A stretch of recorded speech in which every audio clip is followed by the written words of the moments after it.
You ever come home from a weekend fishing trip, open your garage, and wonder if you accidentally bought a second house on Amazon?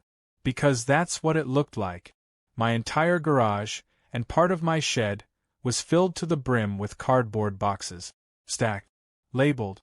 Categorized. Like someone had decided my private property was the latest Amazon warehouse. I stood there, holding a tackle box in one hand and a beer in the other, trying to figure out if I was still in the right universe. It all started on a Friday morning. The lake was calling, the weather was perfect, and I had cleared my calendar for 3 glorious days of doing absolutely nothing productive. I'm a systems engineer by trade and a fisherman by passion. My property is my sanctuary, 3 wooded acres tucked behind the main subdivision, just far enough away to avoid HOA politics. Or so I thought. When I rolled back into my driveway Sunday night, the first red flag was the tire tracks. Not one set, but several. My gravel driveway looked like it had hosted a parade of delivery vans. Then came the second red flag. My garage door was halfway open. Not fully, just hanging there like it had given up halfway through its job. I killed the engine, stepped out, and what greeted me inside that garage will be seared into my memory forever. Cardboard boxes. Hundreds of them. Neatly stacked, shrink-wrapped in some cases, and labeled in a handwriting that was definitely not mine. XL knit rompers, organic vegan skincare, petite fall cardigans. My first thought was that I was being pranked. Maybe my buddies had gone overboard this time. But no prank would include a full-blown distribution operation. There were inventory stickers, barcode scanners, and even a tiny folding table with an open Chromebook logged into Shopify. I didn't even touch anything. I just slowly backed away, locked the garage, and went straight for my security camera feed. I had 3 motion-activated cams: garage, side yard, and front door. And boy, did they have a story to tell. Friday afternoon, 2:14 p.m., a white Mercedes SUV pulls up. Out steps Karen. If you've ever lived near an HOA, you already know the type. Permanent sunglasses, that passive-aggressive strut, and a Bluetooth headset glued to her ear. She starts barking orders at a moving crew. Not 1, not 2, but 3 vans follow her lead, backing into my driveway like they own it. They proceed to unload pallet after pallet of boxes into my garage, while Karen sips an iced coffee and gestures like she's directing a Broadway play. At one point, she actually says, "Make sure the heavier ones go near the freezer." He barely uses it anyway. She had the nerve to not only invade my space, but give instructions on how to stack product near my own food supply. That's when the blood drained from my face. I stormed over to her house that night. She lived exactly 6 doors down in the main part of the neighborhood, the area that actually belonged to the HOA. She answered the door in yoga pants and a silk robe, acting like she'd been expecting me. "Oh hey, you're back. Hope the trip was relaxing. Why is my garage full of your crap?" I asked, cutting straight through the fake pleasantries. Her face didn't even flinch. "Well, technically, it's not crap, it's inventory. And I wouldn't say full. There's still room for a lawn chair or 2. Karen, in my garage." She smiled like I was the one being irrational. "Your property backs up to the woods. You're never home. And the HOA meeting last month approved my distribution expansion plan. We just needed some extra storage space for the season. I didn't attend that meeting. You didn't need to. It passed unanimously." I was so stunned I forgot how to form words for a solid 5 seconds. Then I remembered, I don't even belong to the HOA. I had opted out when I bought this land because my house predates the subdivision. No dues. No vote. No rules. No meetings. I had made damn sure of that when I signed the deed. "You know I'm not part of the HOA, right?" She waved her hand like I had said something boring. "Well, it's more of a community guideline at this point. Don't be difficult." I left before I said something unholy. The next morning, I tried the police. They told me it was a civil matter and I'd need to pursue legal action unless there was damage or theft. Technically, she hadn't broken in. She used the garage keypad, which I later found out she had watched me punch in weeks ago and memorized like a villain in a heist movie. Then came the icing on the cake. A hand-delivered note from Karen slid under my door. It was written in pink ink with a smiley face at the bottom. "Thanks for letting us use your space. You're really helping support small, women-owned businesses. You'll have your garage back by January.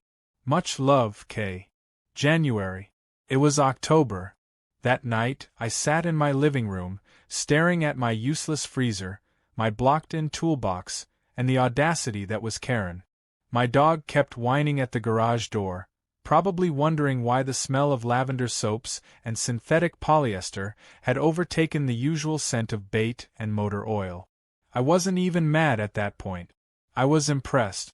She had orchestrated a full-scale invasion of private property, built a logistics empire, and weaponized community approval, all in under 72 hours. But what she didn't know, I wasn't just some random neighbor with a quiet backyard. I had time, I had tech, I had plans, and I had just spent the weekend learning patience from a fishing rod and a cooler of cheap beer. Karen was about to learn the hard way that when you hijack someone's sanctuary for your side hustle, there's a price to pay. And I was going to make sure every last box of hers paid it. I didn't sleep that night. Not because I was angry, though I was, but because my brain wouldn't shut off. It was like someone had poured a 5-gallon bucket of Red Bull into my sense of justice. I was pacing my living room, scribbling notes, drawing diagrams, muttering things like, "If I move the generator to the back wall, I can block off both exits."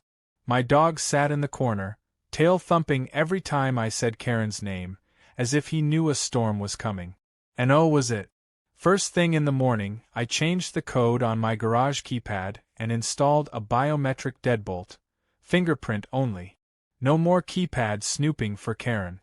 Then I called a buddy of mine who works in industrial logistics. Within hours, he dropped off a heavy-duty rolling shelf unit and a portable security system with cloud access, motion alerts, and voice-over capability. I installed it all myself, with a little help from YouTube and a lot of help from caffeine. By sunset, my garage wasn't just a garage anymore. It was a fortress. But I didn't stop there. I had noticed that Karen's operation wasn't just contained to my garage.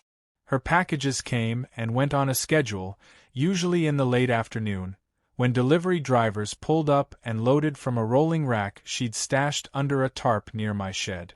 I removed the tarp, folded up the rack, and placed it carefully in her front yard with a note that said "Lost and Found." Then I locked everything down: the garage, the shed, the side gate. I even bolted a steel bar across the back window for good measure. Karen had built her empire on access, so I took it away. The very next day, at 3:47 p.m., I watched from my window as a white delivery van pulled into my driveway. The driver hopped out with a scanner, strolled toward the garage, and stopped dead in his tracks when he saw the new door. He looked confused, tapped on his phone, and made a call. Less than 5 minutes later, Karen came storming up the driveway in full meltdown mode, phone in hand, yelling loud enough for my neighbor's chickens to stop clucking. She pounded on the garage door like it owed her money. When that didn't work, she marched straight to my front door and rang the bell 5 times in a row. I answered it sipping lemonade like it was a hot summer afternoon and she was just another door-to-door salesperson. "What did you do?" she barked. "I secured my property," I said calmly. "My packages are in there. Illegally stored. On private land. That you don't own or lease. You can't do this. I have customers. Deadlines. And I have a fishing trip in an hour. So unless you brought legal paperwork or a fruit basket, I'm gonna have to ask you to leave." She fumed. She flailed. She pulled out her phone and threatened to call the police, the HOA, a lawyer, and what I think might have been her chiropractor. I told her to go ahead and do all of that, but to make sure she spelled my name correctly on the lawsuit. She called the cops first. 2 officers arrived within 10 minutes, one of whom I recognized from a previous noise complaint Karen filed against the neighborhood kids for overly aggressive laughter. I met them at the driveway and explained everything: trespassing, unauthorized use of private property, security footage, the changed code, and the forged HOA paperwork she had waved around like a badge of honor. Karen came running over mid-sentence, practically throwing herself at the officers, screeching about stolen goods and interference with commerce. One of the cops held up a hand and asked calmly, "Ma'am, do you have a lease agreement or written permission to store merchandise in this man's garage?" "Well, not exactly. So, no." Karen's mouth opened, but no sound came out. The silence was beautiful. The officers told her that this was a civil matter, and she would need to resolve it through proper legal channels. They also advised her that continued attempts to access my property could be considered harassment or trespassing, depending on how persistent she felt like being. I think that was the first time Karen realized the universe might not be on her side. She stormed off, muttering something about how she'd deal with me later, and the officers gave me a friendly nod before leaving. I watched her pace in front of her house for an hour, furiously tapping at her phone, likely trying to call every low-rate lawyer in a 3-county radius. I, however, had other plans. I packed up my gear, hooked my boat trailer to my truck, and hit the road. As I pulled away, I watched her out of my rearview mirror, glaring at me like I'd stolen Christmas. I gave her a little wave. The lake was glorious. Not just because the weather was perfect, or because the bass were biting, but because I knew that while I was out there enjoying nature, Karen was sweating bullets trying to figure out how to explain to her customers why their orders were mysteriously delayed. Her entire logistics chain had just hit a brick wall made of cold revenge and reinforced steel. I spent 3 days on that boat, soaking in the sun, grilling fish on a portable pan, and checking my security cameras like they were streaming the season finale of a drama series.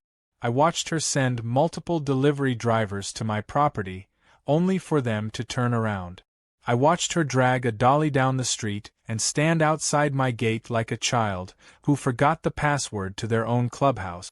She even tried to send someone I didn't recognize, probably hired help, but they didn't get past the new sensor-activated floodlight that lit them up like a Broadway stage. When I got back, there was a note taped to my door. Another pink one, this time written in all caps.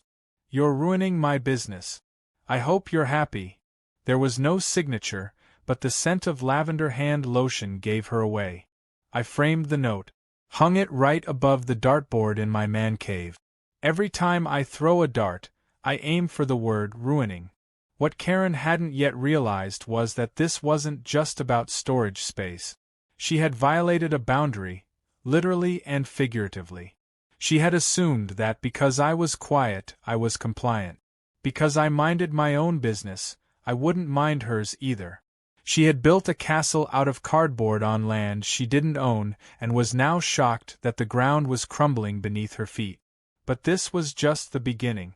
Because while I had stopped the operation, I hadn't dismantled the delusion. And Karen? Karen was the kind of woman who couldn't let go of control without dragging a few people down with her. That was fine by me. I had plenty of time. And now I had all her inventory held hostage.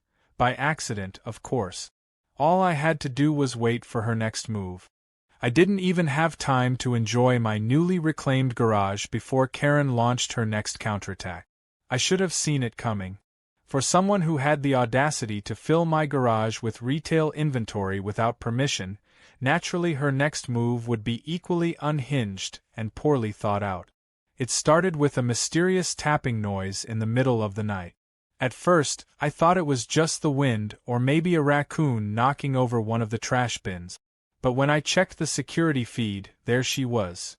Karen, crouching behind a bush, whispering into her phone, and watching the garage like she was on a covert operation. The next morning, I noticed scratches around the side door lock of the garage. Subtle, but fresh. She had tried something, and she wasn't done. That afternoon, while I was out running errands, I got a motion alert from the driveway camera. I pulled it up on my phone and couldn't believe what I saw. A guy in a navy blue courier uniform with no logo was fiddling with a universal garage opener, pointing it up toward the sensor like he had done it 1,000 times before. He clearly thought this was just another job, part of his regular delivery route. He wasn't expecting the system to trigger a recorded voice from a speaker I'd installed the day before. Smile. You're being recorded on a live feed. Please leave the property or the authorities will be notified. He jumped like he'd seen a ghost, bolted back to his van, and peeled out of my driveway like a stunt driver. I checked the footage frame by frame, grabbed a screenshot of his plates, and emailed it to myself, just in case. The van was rented. Probably under a fake name, maybe one of Karen's burner accounts for her little business empire. The fact that she had gotten to the point of sending an unmarked courier to forcibly retrieve her inventory meant I had rattled her more than I'd realized. And that was both satisfying and deeply concerning. Later that day, I received a knock at my door, and this time it wasn't Karen. It was the HOA president, a man named Philip who wore too much cologne and looked like he ironed his jeans. He had a folder in his hand and the kind of smug expression you only see on someone who thinks they're about to win a chess match against a pigeon. He cleared his throat dramatically and held out the folder. I've been asked to deliver this on behalf of the HOA board. I opened it slowly.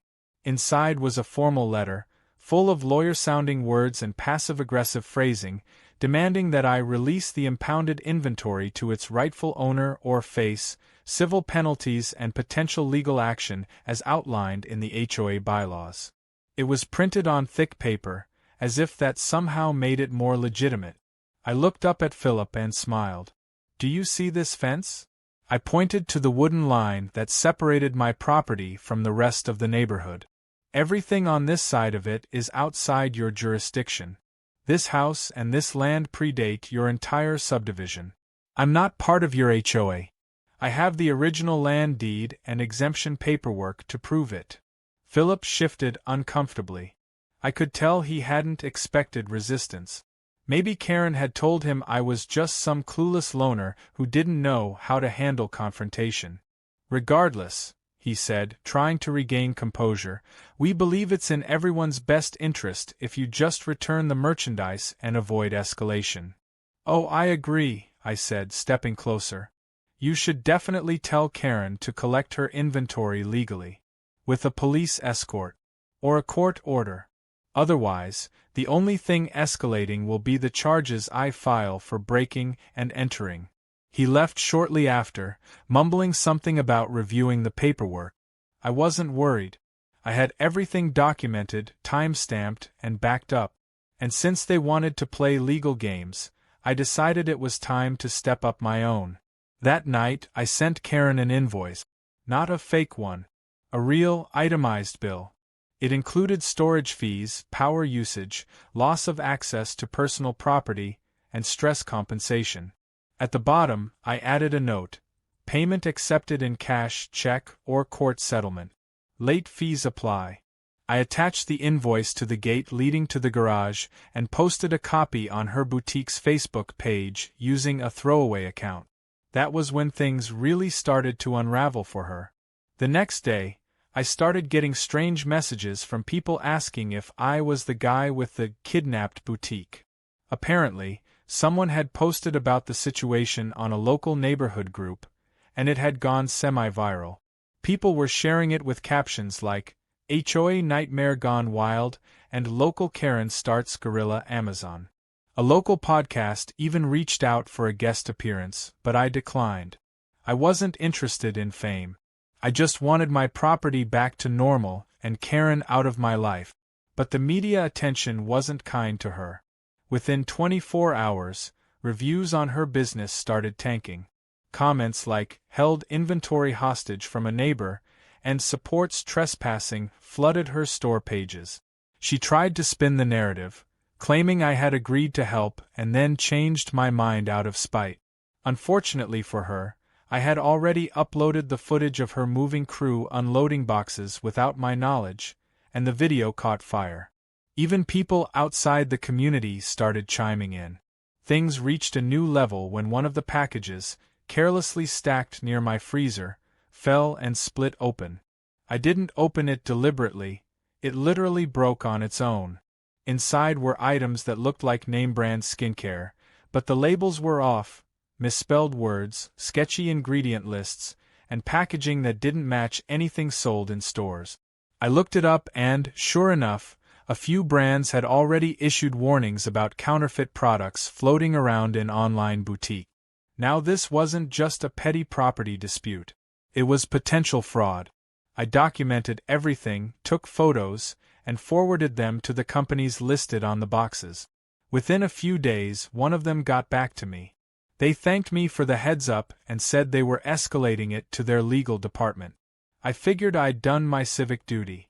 Karen, on the other hand, was probably wondering why her suppliers were suddenly cutting ties and customers were asking about refunds she couldn't provide.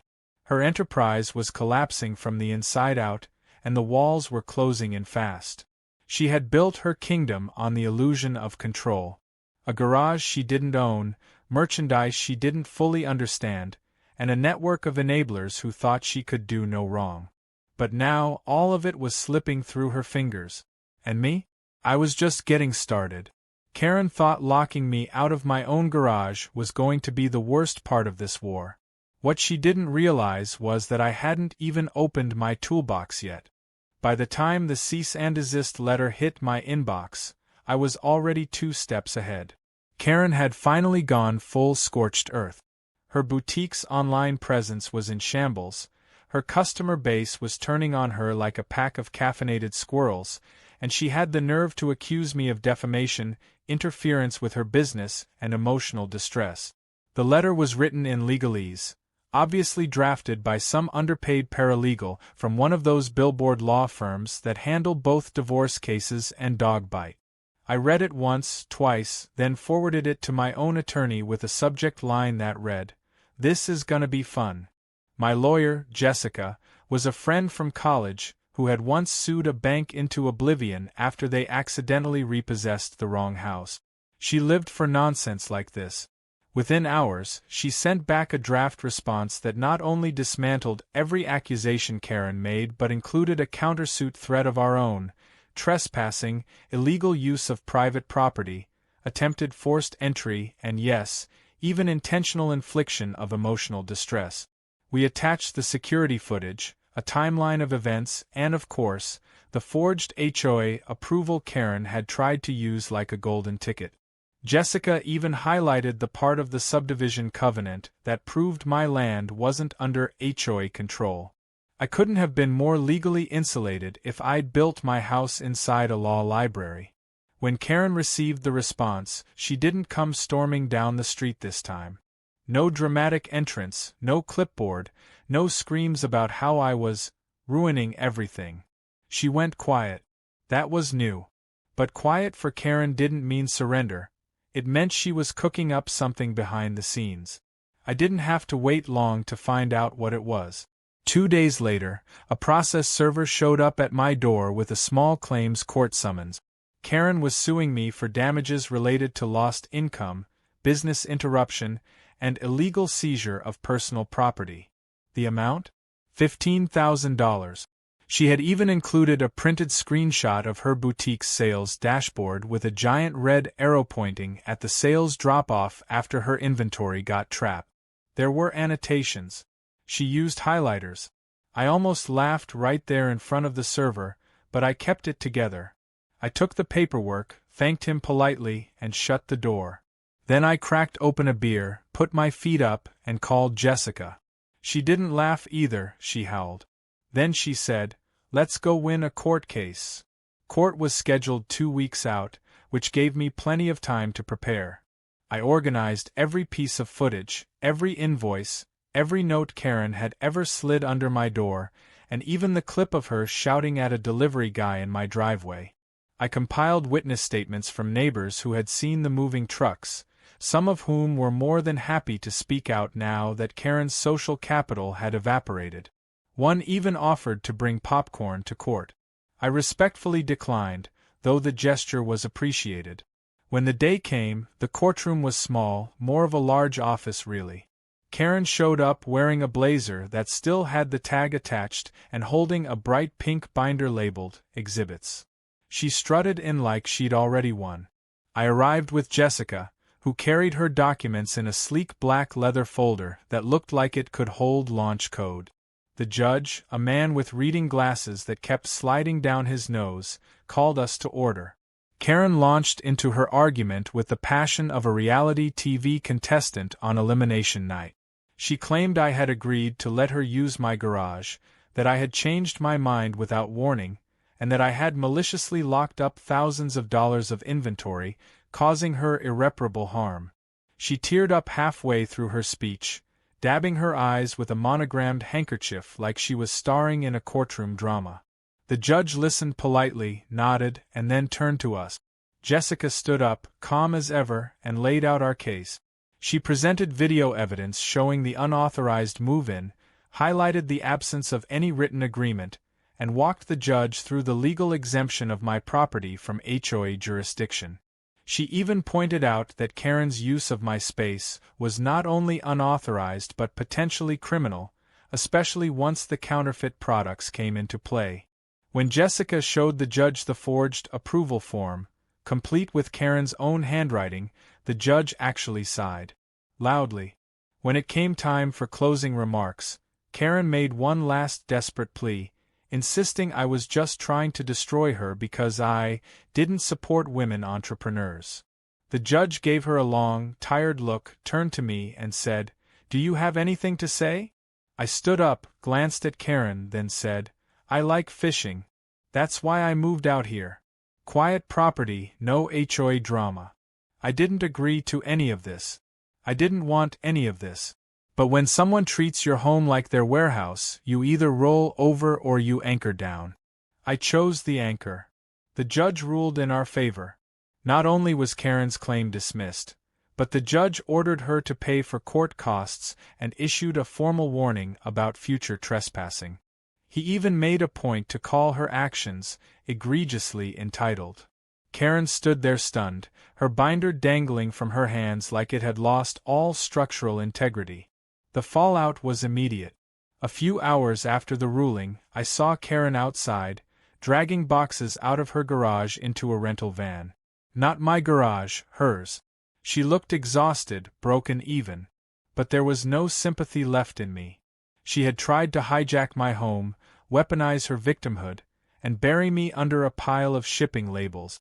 All I had done was defend what was mine, and record everything. That night, I got a knock on the door. It was one of the neighbors, the quiet one from the end of the block who rarely spoke up at meetings.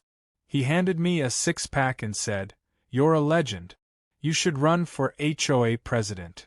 I told him thanks, but I prefer catching fish to catching headache. I returned to my garage with a calm I hadn't felt in weeks. The boxes were gone, the shelves were empty, and I could finally reach my freezer again. I spent the rest of the evening reorganizing my tools, patching up scuff marks on the walls, and blasting classic rock through my speakers. My space was mine again. Karen's war was over. But the funniest part? I still hadn't thrown out the original note she left me, the one thanking me for helping a small, women-owned business. It was tucked into a folder labeled Petty Victories, right next to the court order with her name on it. Peace, it turned out, was quieter than I remembered. With the garage reclaimed, the court win behind me, and Karen's entire boutique operation evaporated like spilled perfume on hot pavement, I thought things might finally go back to normal. And for a while they did. The driveway was empty again. The birds had returned. My freezer, once barricaded by a wall of Rompers and counterfeit creams, now held only ice, bait, and enough frozen ribs to cater a barbecue. The silence was golden. Until one final package showed up at my door. It arrived 3 weeks after the court ruling. A plain brown box with no return address, no markings, and taped like someone had something to hide. It wasn't one of Karen's usual boxes. This one was sloppier, heavier. I considered not opening it, but curiosity, that eternal weakness of mine, got the better of me. Inside was a jumbled mix of what looked like leftover inventory. A few cracked bottles of face toner, some ripped leggings, and one of those cheap LED ring lights still flickering like it was haunted. At the bottom of the box was a note in bubble handwriting that simply read, "Hope you're satisfied." I lost everything. It wasn't signed, but I didn't need to guess. The scent of the box, somewhere between fake lavender and melted packaging, confirmed it. Karen had officially waved the white flag. But this wasn't an apology. It was a guilt package. A passive-aggressive guilt package, which somehow made it even more satisfying. I boxed it back up, taped it tighter than it came, wrote "Return to sender" in bold red Sharpie, and left it on her porch with a bow. For good measure, I tossed in a glitter bomb I had ordered as a joke months earlier and never had the chance to use. If she wanted a finale, I was going to give her one. What came next was even more satisfying than a courtroom victory or a freshly organized garage. The story spread. First locally, then online. Apparently, someone from the courtroom had posted a vague summary on social media, which snowballed into a viral post under one of those justice-served forums. They didn't even get all the details right, but it didn't matter. The image of a man locking down his garage while a boutique business crumbled around it was internet gold. People dubbed it GarageGate. There were memes. Someone photoshopped me as Gandalf screaming, "You shall not pass," in front of a shipping van. Another one had me riding a forklift like a stallion. I didn't lean into it, but I didn't stop it either. A few local media outlets tried to reach out for interviews, but I passed. Let the internet have its fun. I had fish to catch and a boat to clean. Still, I couldn't deny the satisfaction of knowing Karen's name had become synonymous with entitlement. Her boutique reviews stayed tanked. At some point, she rebranded under a new name, but the internet always remembers, and every new profile was quickly met with a wave of, "Is this the garage lady?" comments. But the real cherry on top came during the next HOA meeting. Technically, I didn't have to be there. I wasn't part of the HOA, and I liked it that way. But one of the other neighbors invited me as a guest. Said it might be fun. Fun was a strong word for anything involving folding chairs and stale cookies, but curiosity dragged me in. And I'll admit, watching the board squirm while Karen squirmed even harder was worth the trip. Karen showed up late, clearly hoping to slink in unnoticed, but that ship had sailed. The new agenda item: a proposal to revise HOA bylaws about unauthorized use of private property. Karen tried to object, but even the board wasn't on her side anymore. Too many complaints, too many headaches, too much negative attention. The president, Philip, actually apologized to me during the meeting. Publicly. He even proposed an official neighborhood apology letter, which I declined. I wasn't interested in ceremonies or paper redemption. I had already won in every way that mattered. They voted on the new clause, unanimous. Karen left halfway through the vote, mumbling about how she'd just start fresh somewhere else. I didn't ask where. I didn't care. If she managed to find a new town willing to host the second season of her circus, good luck to them. That evening, back at home, I finally did something I'd been putting off since the first box showed up. I repainted the garage wall.